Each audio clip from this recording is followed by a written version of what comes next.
We are talking about that we love people. People matter. And we said in this last few months that we're going to talk about God working in us to prepare us, and we spent some time on that, and now we're shifting the focus to God working through us. And the topic of my message this morning is how to be relevant.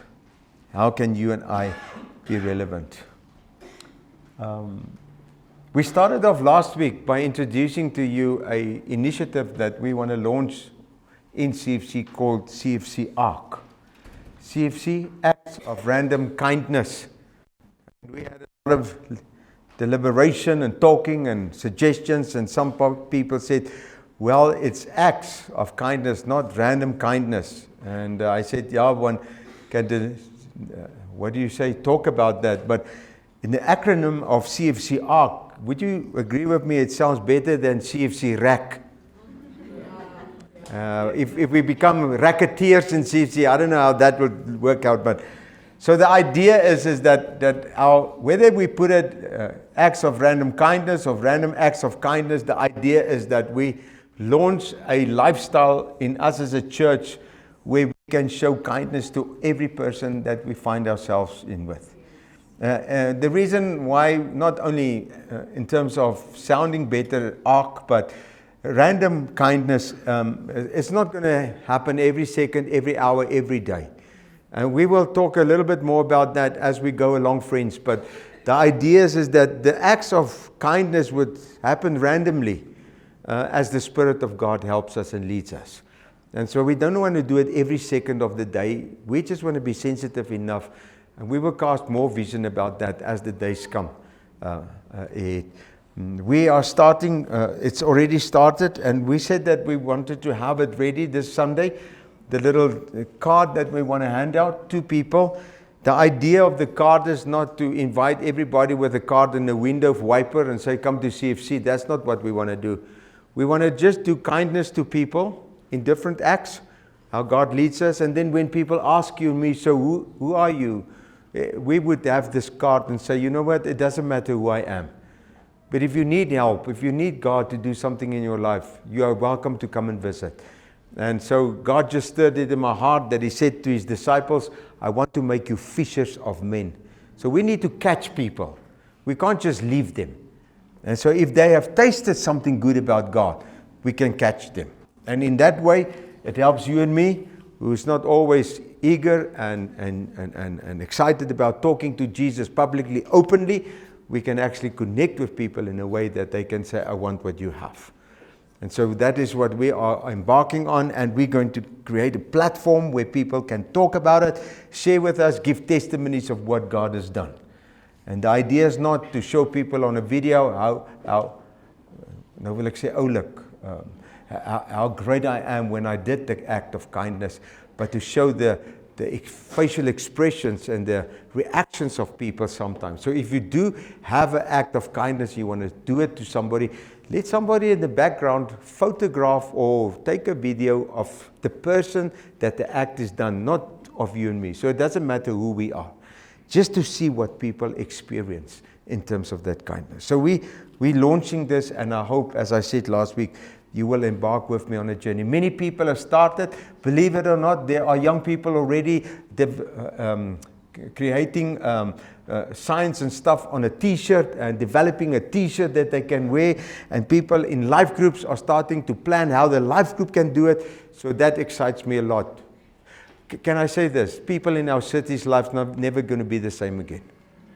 They're going to taste and see that God is good. So friends, the kingdom of God is always about people. I know Romans says the kingdom of God is inside of you and me. And it's a kingdom of power, love, and a sound mind. Amen? But the kingdom won't be kingdom if it's not connected to people. So people are always part of the kingdom of God. And as we reach out for having a heart for people, one of the challenges that you and I will face is how are we going to accommodate people coming through that doors or the people that we meet? Let me start off by saying in Matthew 16 verse 18, Jesus says this, I will build my church. Can I say it again? I will build my church. Whose church is he building? His church. Amen? Not my church. And I'm not building my church. This is not my church. Jesus says, I'm building my church, of which I am the head and you are the members of this body. And so as we look at the demographics of this church and the kind of people that are in this church, the age groups that are in this church, the cultures that are in this church, where we come from, all represented in this church, would I be wrong to say this is an awesome family to belong to? Come on. But we have different kinds of people in this church. Just for you to see that in our database at the moment, and it's biblical. I mean, I can see it with my eyes. It was like that in Jesus' time too. There are more women involved in the church than men. It's always like that. I don't know if we're going to change it, but currently in CFC on our database, there are 2,294 women on our database. There's only 1,396 men on our database. Nearly double. Not really, but. From the age of 4 to 11, we don't count 0 to 4 because that changes too much. I mean, the baby dedications we've had in the last few months. But the age group represented in our church from the age 4 to 11 are 390 people. The age group 12 to 18, that's now our young youth people. They range about to 380 people in this church. From age group 19 to 25, they are the least of all people in the church, except for the elderly. The elderly and the young people, 19 to 25, the same amount. The reason for that is most of them have gone studying. And they're in South Africa or wherever, or they're finding a girlfriend or boy, I don't know where they are, but anyway. 19 to 25, 260. But watch this now. In this group of people sitting here and the first service on our database, between age 26 to 35, there are 525 people. From age 36 to 50. Now watch this.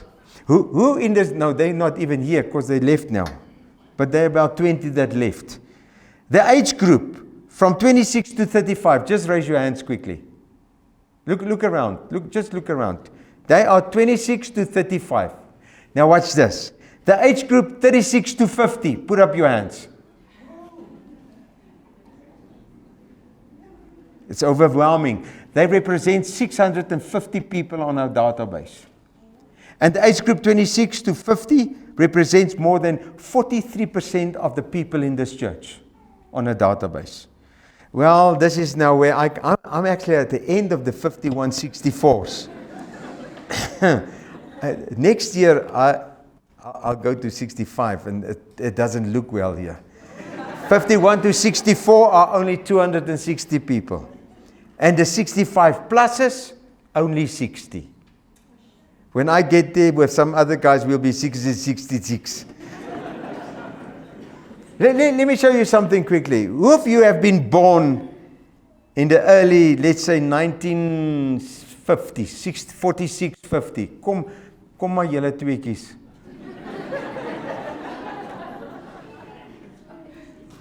Hou maar jou brille op, dat hulle kan sien as jy 64 gebore is, dan is jy 46, dan is jy cool. Staan nie daar, jy kan net daar staan. Okay, Donnie lost his one eye, that's why he's carrying glasses. But they have been born between 46 and 64. I'm also in that category. Anyway, who was born in the 65 to the 80s? Kom, just one. Wie van julle kom? Wendy, kom maar gou.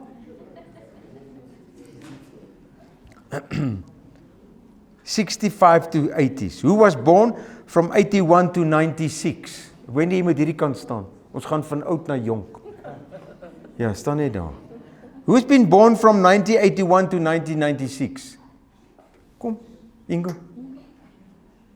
Okay, while he's coming, who's been born? Who was born between 1997 and 2012? Kom maar, liefie. Of kom jy ook? Dit maak nie saak, jy kom maar. Were you born on a long weekend, bro? Jessie. Okay, anyway. All right. Who was born after 2012? Kom.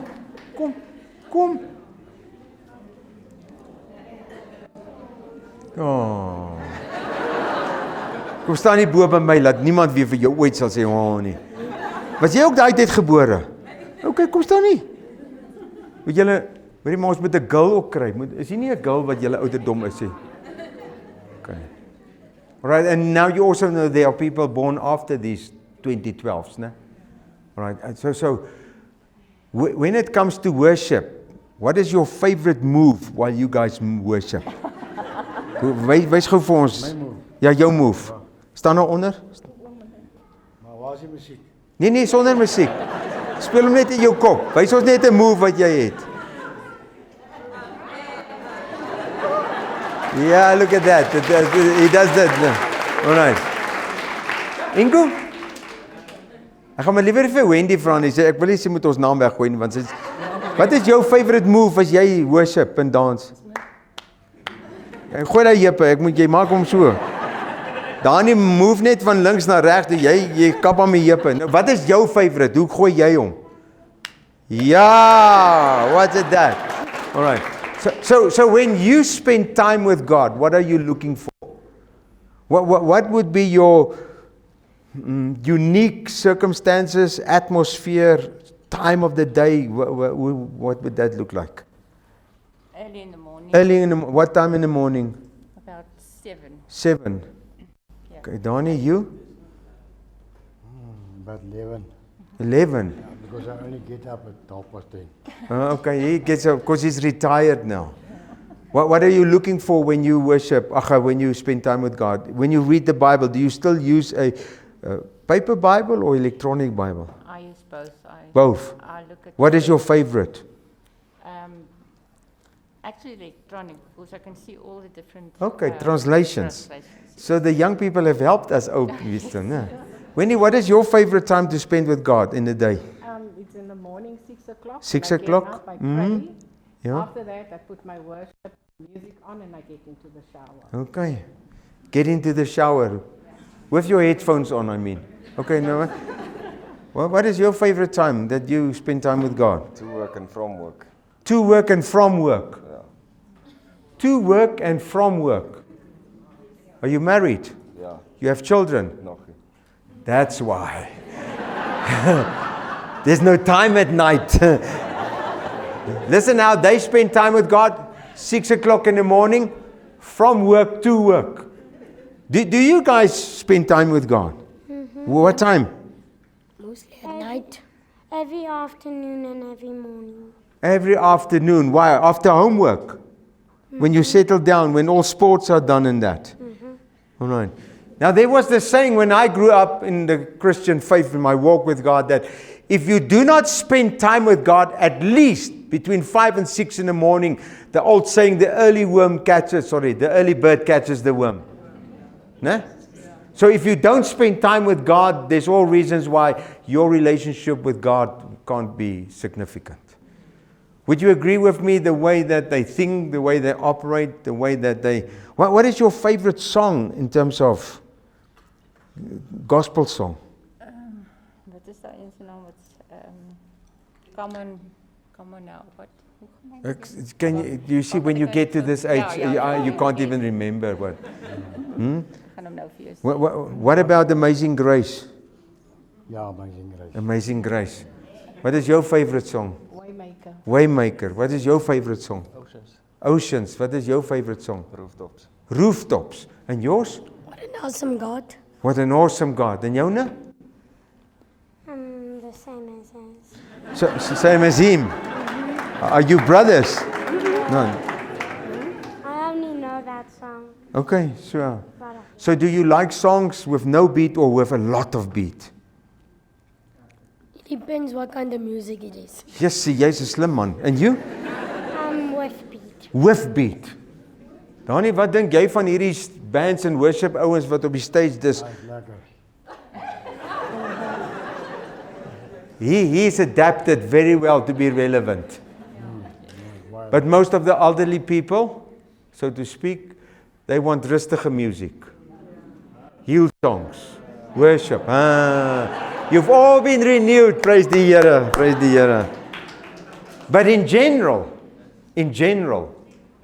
when elderly people walk into that doors for the first time, our worship is challenging for them. Very challenging. I mean, you and I am familiar now to do this. Some people will stick their hands in their pockets and keep on to whatever there is. They just don't want to get it out. They don't even think about it. When these youngsters, when they worship, they just do it. Amen? So we have all kinds of different people. So the question now is, if the 60s, now you guys, there's only like 60 on our database. On these guys, there's 650 on our database, and now they're catching up to it as they grow older. How will we accommodate people like this when we are not always familiar or comfortable with what they are doing? Should we old people start our own church, you think? No. Not? Nee, wil jy nie maar net in die... Het jy die song onthou? Come on, my soul, don't you get shy on me. Come on, my soul, don't you get shy on me. Now you remember. After the lunch. Yeah. Friends, we have diverse groups of people in terms of their age. There are even different cultures as we stand here. Different languages. Different preferences. Let me tell you this, the value system that these people have are completely different than the value system that these youngsters have. They're still discovering their value system. All right? So the question is, if we have a heart for people and God brings people into this church, how will we accommodate everybody in terms of where they find themselves with God?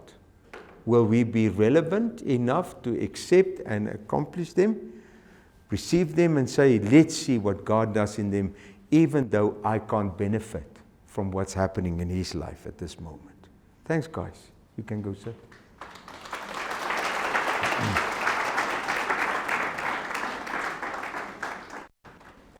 As I speak, there's between 15 and 30 cultures in our church represented on a different Sunday.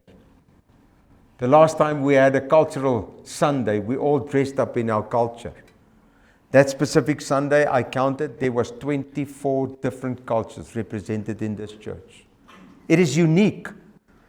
When the influx of people come, I don't know how it's going to look, but it would be different. And it's challenging, even for some of us. It's challenging when it comes to worship on the stage. I mean, you all have seen Naphtali lead worship. Naphtali is like a ping pong ball. He never stands still. He just hops over all the places and then he's got moves. But now imagine my dear friend Herbert here. And he goes like Naphtali with the guitar. One would wonder, yeah, what happened to you, Boetie? Did Neeltjie slap you or what? But the amazing thing of the four different, with Norman, with Anine, with Natalie and Herbert, it caters for different people with different needs. So do you think it would be right if I am a kind of worship going guy that loves the way Herbert does it? Should I stay away if Naphtali does worship? Well, let me tell you, some people left the church because some of these guys do worship. It's either too lively or too mediocre. And they just go from church to church because if you and I ever reach a place, friends, where I come to this church for what I can get, it's just about me. Can I be frank? You will never have a heart for people. You will never. Never. Many years ago, one of my friends that has a mega church in South Africa, in Pretoria, told him that a few Sundays he was watching, there was an elderly lady, and as everybody stood up to worship, and they were just doing whatever and worshiping God, this lady just stood like this. And she just looked at everyone. Never sang a word. So he came at a place that he thought, let me go ask her, why do you come to church? I see you every week come to church. Yet you never participate in worship. And so the lady said to him, Pastor, this kind of worship is not my cup of tea. I didn't grow up like that. And with due respect, I don't think you are going to change me to become like everybody else. But the reason why I come to church is because I cannot tell you of how much joy I get when I see my children and grandchildren worship and love God. And when I watch them on a Sunday, well, for the moment of worship, I can just stand like that and that's fine. I will always come back because of what has been preached, the family, the ethics, the value, and all that happens in this church. And for that, I just can give up my worship. I can go home and listen to my worship kind of thing. But on Sunday, I will come because this is my home. Friends, with the diversity of people in this church, would you agree with me that we're kind of an awesome family? Tell the person next to you, I appreciate you this morning. Thank you for being my sister or my brother.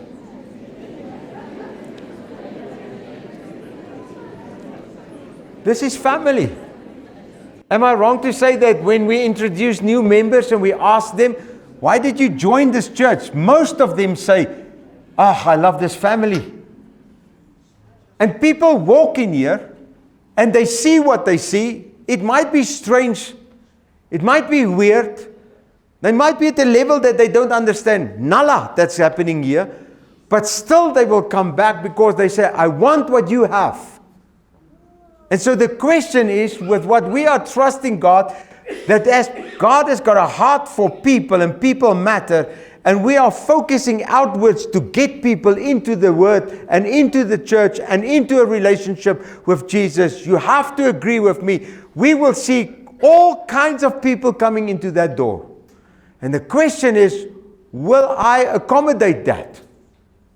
I remember when we started CFC in 2004, we were a small group of people of 15 to 20 in our little home. They were me and Denise and I stayed. And then it went to 40. And it's like the seesaw.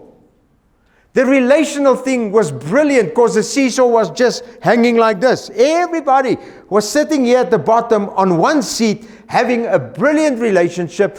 We introduced every Sunday somebody in the church that had a birthday and we celebrated. And we remembered their wedding anniversary. And we remembered when the child was born and all that kinds of stuff. And then the church started growing from 40 to 80 and the seesaw started doing this. And the moment the seesaw started doing this, more people came to church. So we went from 40 to 80, from 80 to 160, from 160 to 300. And all of a sudden, guess what? Now the seesaw went this way. And you get the ones that had all this lovely relationship and, I love the hugs and the pastor greets me every Sunday. And we remember why did you forget my birthday? Why did you not phone me and tell me a happy anniversary? And by the way, you didn't greet me at church. One lady saw me at church one day. She said, Pastor, Jesse, I haven't seen you at church for a while, have I? And she thought because she now comes to church the first time in 5 months, I need to hug her. Now all of a sudden, there's 1,000 people on this side. And do you agree with me? For us as leaders, it's a challenge to balance this thing out in terms of relationship. I can't have coffee with everybody, but you can have coffee with somebody. Come on. I can't remember everybody's surname, and I can't remember everybody's name. I can't remember everybody's birthday, but your life group can do that. And so if we have this relational thing in balance in regard to everybody being part of relationship, no matter how big the church grows, but it can never do this. And this is one of our biggest challenges as leadership is how can we retain the relational thing so that we can still love one another well. So friends, people will come through this door and they will feel different, speak different, believe different. Well, I always say, everybody likes ice cream. But some people like chocolate ice cream, and some people like vanilla ice cream, and somebody like caramel ice cream, and some people like Italian ice cream. That is now, if you've got money, you like Italian ice cream. And all of this ice creams, everybody loves a different flavor. We, as a church, has a specific flavor. That's why we do worship the way we do worship. But it doesn't mean that we can once in a while have a cultural Sunday where we just lift off the room and we do worship in all kinds of different ways to accommodate every culture that is in this church. However, believe it or not, some people left our church because of that cultural Sunday. And that people say, you taking worship to another level, I'm not used to it, this is not. We didn't do this when we started with CFC. Hello? But now, wherever people are floating and wherever they get together, there's an amount of people outside there that needs to find a church with a specific flavor that they would like. And if this is our flavor we have, and we have our value system, this is what people will connect to. And the question is, will you and I be ready to receive people who are different than you and I have ever been before? The question is this: do you think that when we grow, we will have to face challenges? Because people that come into our church, well, they come with all kinds of things, call it stuff, expectations, belief systems, and all of this, and they would come in our church, and they would come in with things like this. What knowledge do they have of God's kingdom and of the work of God that you and I don't have? Or that we might have and they don't have? What about what kind of worship are they used to that is different than our worship? What about the religious baggage that people will carry when they get into that door? Some people, with respect, most people carry a lot of religious baggage that has never helped them in their walk with God whatsoever. Now it needs to change, but I mean, it doesn't just change like that. So what about people that have preferences in the way that we worship God? I like that kind of worship, and I want you, Pastor, can I? There was this one guy, Pastor, I think I would give more offering if you can sing the songs that I like. Hello? And so if I don't sing the songs you like, well, I'll find another church that sings the songs that I like. And now what if they get that church that sings the song they like, and then they also change, then that guy or lady moves again. And so we will find a lot of people that comes in with a lot of baggage, belief systems, values, relational issues. And most of all, what are we going to do with young people coming into our church that is radical for God? I mean, they've been radical in serving the devil. They've been radical in doing drugs or whatever. Now they get saved, and that radicalism that they had in the world is now focused on Jesus, and now they become radical. And so you have people here that worship God and take flags and they run around. I mean, it's weird to say that when we do a little train thing in the church and we follow the leader, who's the people that are reluctant to get into it? It's like the Danis and the Sandras and the Mees and yes, yeah, okay, and I mean, I'm too old for this stuff. I'll just stand here. And so people get into this church with all kinds of stuff. And now the question is, will I be ready for that kind of people? There are many generations. I just want to talk about three quickly. The ones like Dani and Sandra, they were born between 1946 and 1964. Do you know what they are looking to find in a church where they belong to? They look for deep spiritual nurture.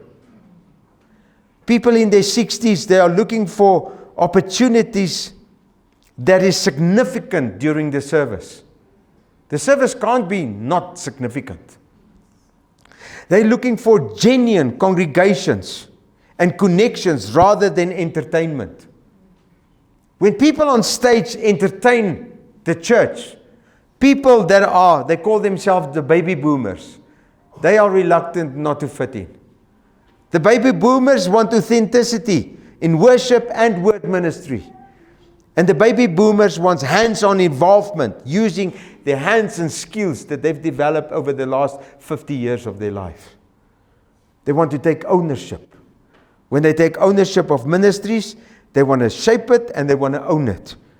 Baby boomers love mentorship roles that they can participate in to help define young people in what God wants them and sharpen their experience and their walk and their experience with God. Well, then you find the millennials. These are the ones that are between the 30 and the 45 people. This is the number one group that is represented in this church. The millennials, listen to this. They are also looking for authentic churches over polished productions. Millennials, they are a people that are clear, actionable in what they do, and they want missions rather than what they want traditional dogma. If I look at people going on mission trips, the millennials are the ones mostly going on a trip. Churches, they're looking for churches that prioritize genuine relationships. They are looking for transparency between leadership. Leaders that are transparent about their lives and their ministry. They are looking for authentic, raw worship over highly produced entertainment. And then millennials are authentic community people. They look for community that is authentic and mentorship over criticism. Because we old people can keep on helping young people write more than what they ask for. Then you get this Gen Z ones. The Gen Z, believe it or not, people have now written a Gen Z Bible. I don't like it for what it says, but and they've translated the word in a language that the young people between 14 and 29 can understand. The Gen Z generation is not interested in the Greek and the Hebrew so much. What they're looking for is a deep spiritual experience. This Gen Z, two guys, young boys that were standing here, do you know what they are looking for? They are looking for a church that can say to them, in the past, we saw miracles happen, and they would say to these people, show us. You talk about the word of God, that you can lay hands on the sick. Show us how it works. You talk about the gifts of the Holy Spirit. Show us how it works.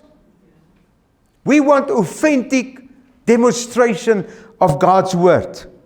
We want people that show their faith in actions. They want people who has a radical hospitality. Whenever there's hospitality in a church, the Gen Z and the X generation people will always follow that because they are loving hospitality. They are committed to community where they can be together and do things together. Lastly but not least, they are looking for a church to be mentored by older generations, believe it or not, where they can be part of a cause-driven church who impacts community and they love personal invitations. Completely different. And this is the kind of people that are here in our church. So my friends, in short, question is this: how relevant are we as a church then in regard to any person, any age group, any culture that walks between that door and say, I love what I see. I want what you have. Can you please take me on a journey? The Bible views culture and generations as a complex endeavor, but also has a brilliant perspective regarding people in the world. The Bible celebrates cultural diversity and generations, and that you will see in Revelation 7 verse 9. The Bible also promotes engagement rather than isolation. And it speaks especially like the Samaritan who picked up the guy next to the road who fell under the thieves and the robbers. Well, God loves it when the Bible-loving church rejects syncretism. Let me say this again, syncretism. That word in English means we bend or mix things together just so that we can get all belief systems accommodated in one church. For instance, people still celebrate today the dead. And the Bible speaks against it. So we need to be culturally relevant. And we can never compromise on that values that is on that board, friends. There are only 5 of them. But this is our values. And anything that happens in any church outside of this church that hasn't got that values and you've got all these different kinds of belief systems, we will never compromise on that. That's who we are as a church. However, the Bible says this. I started with it this morning, where Jesus says in Matthew 16, he says, I will build my church. And as he builds his church, we need to know 2 or 3 things that I quickly want to share with you. Number 1, in Acts 17, verse 26, I want to read that to you. Acts 17, verse 26. If you have your Bibles, you can turn to Acts 17, 26.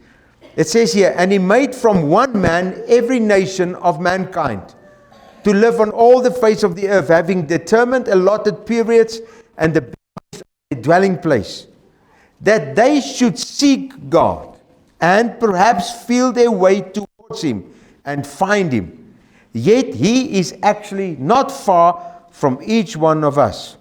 Verse 28 says, for in him we live and move and have our being. As even some of our prophets said, or poets said, for we are indeed his offspring. And I need to say this again this morning. Friends, I believe with all my heart, and the leaders believe it, and I hope all of you believe it too, that all people matter to God. Of all tribes and all generations and all cultures and all languages. There's no preference in regard to any culture whatsoever.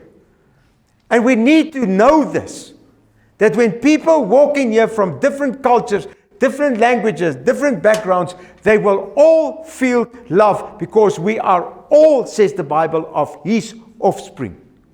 It will never be different like this in this church. Never.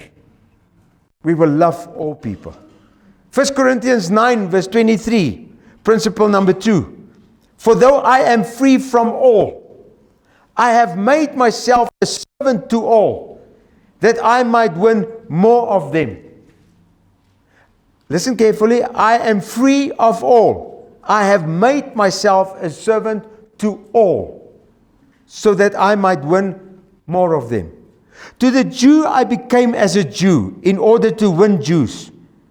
To those under the law I became as one under the law, though not being myself under the law, that I might win those under the law. To those outside the law, I became as one outside the law, not being outside of the law of God, but under the law of Christ, that I might win some outside of the law. Verse 22 says, 1 Corinthians 9, to the weak I became weak, and I might win the weak.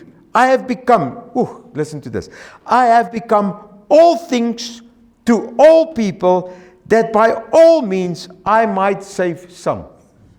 Do you hear that word all?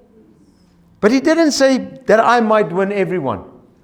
He says this, I have become weak to the weak, that I might win the weak. I've become all things to all people, so that by all means I might save some. I do it all for the sake of the gospel. When I look at this, I know something. That there's something that God requires for us as a church. If people matter, you and I need to become all things for all people. If we meet weak people, we need to become weak. If we meet traditional people, even though we're not traditional, we become traditional. If we meet people that don't eat pork, please don't eat pork while you are visiting. I invite you for a braai. But please remember, I don't eat pork. Please don't rock up at the braai with a pig. Hey, bro, I'm free.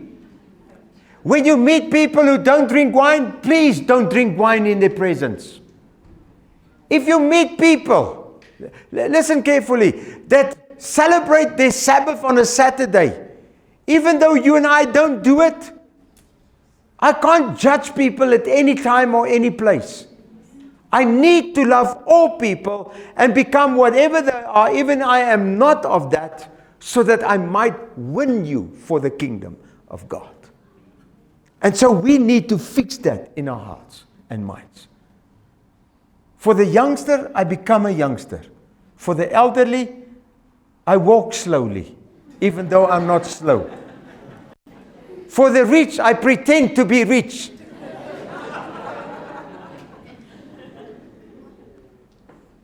So in my life, I've changed the way that I do things. You can watch me and say if it's not so. 90% of the time when a child finds me at the church there at the front, I will go down on my knees so that I can face you eye to eye. I will talk the language, child, that you speak. I will try the moves that you move. I will bring down my theology to a place that you can understand it. To the elderly, I do it with respect. When I come to a place, that's how I grew up, that when I'm in a place and there is 4 chairs, and there's a lady standing and I'm sitting on one, I'll get up. I don't care if you're 16 years old or 20 years old or say 60 years or 80 years. I will give my spot to you because I honor women. Come on. I need to work on this. I don't open the door for my wife when we get in the car. And you know why? She knows where's the left side of the car. Anyway, I'm joking. I've become everything. Why? That I can win some. Let me end off with this, friends. Proverbs 27 verse 17 says, iron sharpens iron and the one person sharpens the other. Will you and I be relevant enough that we allow an 18-year boy to sharpen me still? I mean, you can be sharpened in any way. Technology-wise, man, the 20, 25 years know everything about this phone that I don't know about. You can sharpen me in how can I use this phone. As much as I can sharpen you in spending time with Jesus every morning of your life.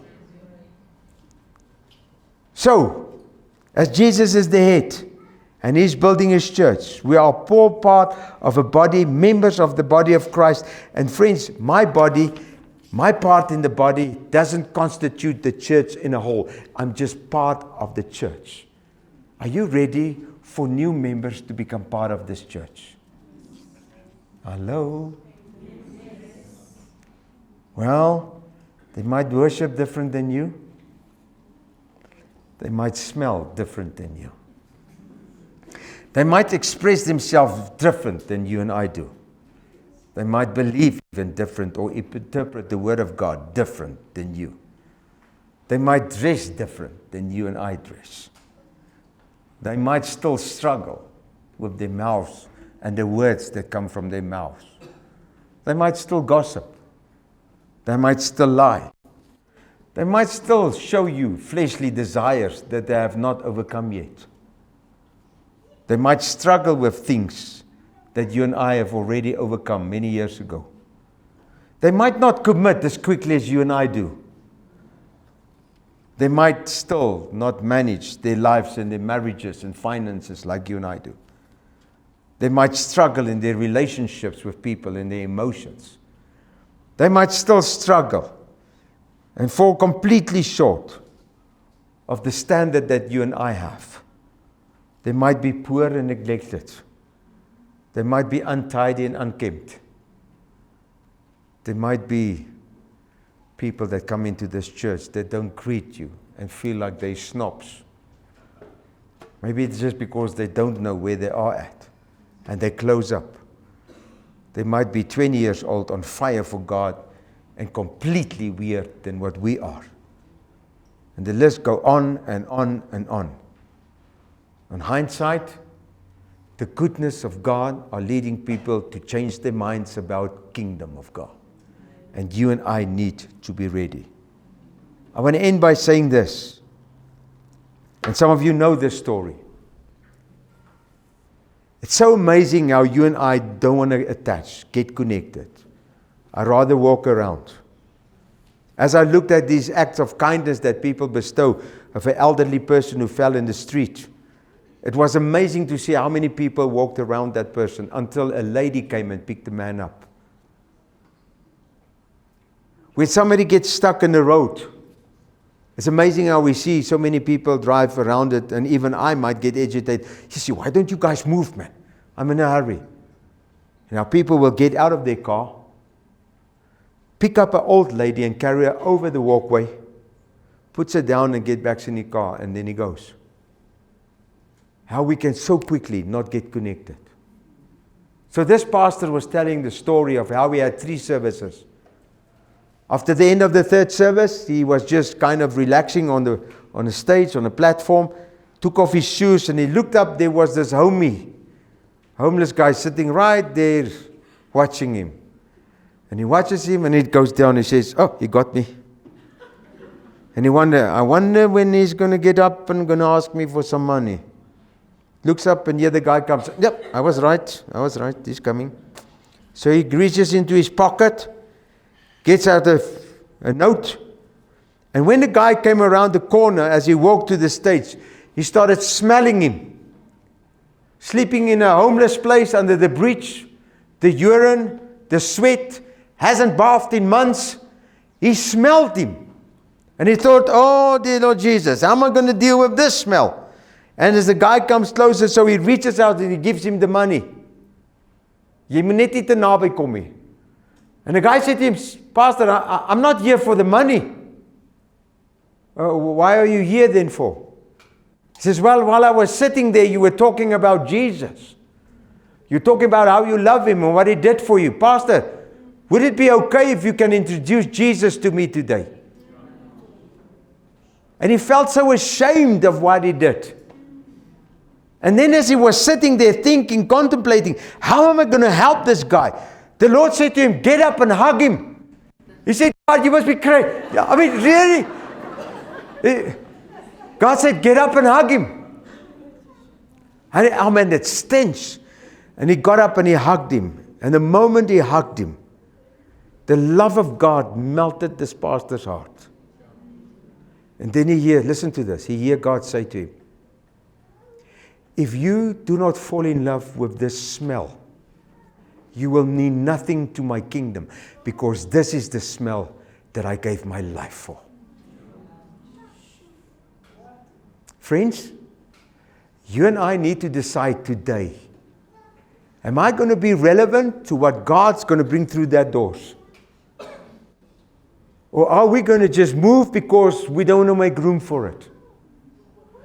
I'm sad to say today, there's no course to get you ready. There's no material available that I can think of that will help you to become relevant. Only one thing. Only one thing.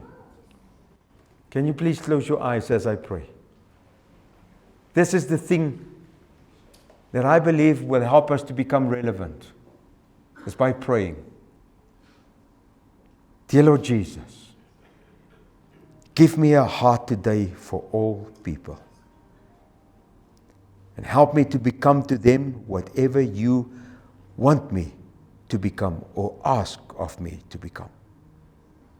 So that when I have done that, I might win some of them for you. Father, help me today to see and to love people like you do. And open my life and my heart to receive them like you do. I pray, Father, in the name of Jesus, that you will help me to become and stay relevant for the rest of my life. I ask this, Lord, because I need it more than ever before. I pray this in Jesus' name. Amen.